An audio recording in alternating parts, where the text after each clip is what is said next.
In a quiet, dusty village surrounded by fields and mountains, there lived a woman named Chiara. She wasn't rich nor powerful, just an ordinary lady with extraordinary dreams. Life, however, hadn't been kind to her. Her husband had passed away in an accident when she was only 25. Since then, she raised her little daughter alone, doing odd jobs, sometimes stitching clothes, sometimes selling vegetables. Every day felt like a battle, but the village people weren't kind either. They whispered behind her back, "She is unlucky. Her life is cursed." Some even told her, "Why don't you just accept your fate? Happiness isn't for people like you." And yet, Chiara always carried a smile. One day, during a scorching summer afternoon, Chiara's daughter, Ragni, came home from school in tears. "Mom," she cried, "my teacher said I can't participate in the debate competition because I don't have nice clothes or the right accent." Everyone laughed at me. Maybe they are right. We don't belong among happy people.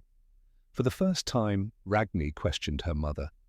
"Mom, why do you smile when life is so unfair? Why don't you cry like others?" Chiara looked at her daughter in silence. The weight of her past pressed down, loneliness, hunger, humiliation. But instead of answering, she simply said, "Tomorrow, I'll show you why." Ragni didn't understand. The next morning, Chiara woke Ragni before sunrise.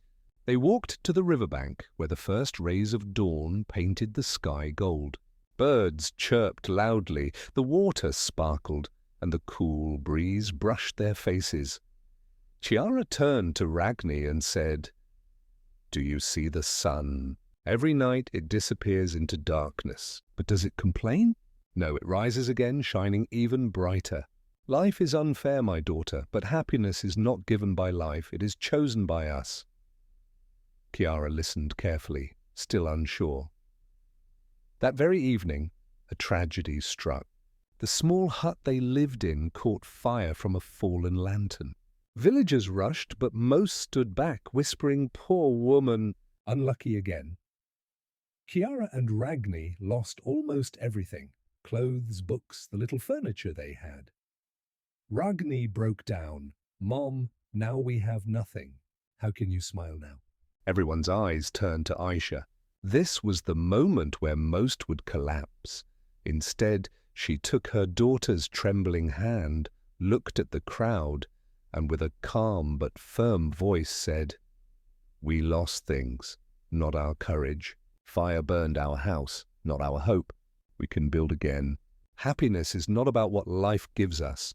It's about what we decide to keep alive inside us." There was silence. For the first time, the same villagers who mocked her felt ashamed. Some came forward with food, some with clothes, others with wood to rebuild her home. Weeks later, Ragni stood proudly on a stage in a nearby town's competition, not in fancy clothes, but in a simple dress stitched by her mother. She spoke fearlessly, telling the story of her mother who smiled even when life was unfair. When she finished, the hall erupted in applause. She didn't just win the competition, she won respect.